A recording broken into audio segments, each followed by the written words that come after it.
இந்த வண்டி வந்து ப்ளஸர். இதில் வந்து சிடி யூனிட் என்ன கிடக்கு அப்படி பார்ட் நம்பர் அப்படின்னா 105. அதே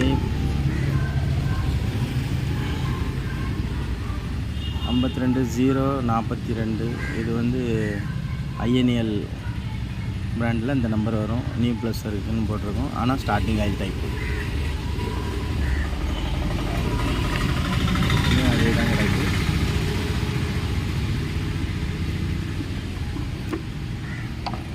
இதோட ஒயரிங் டயக்ராம் வந்து இதுதான்.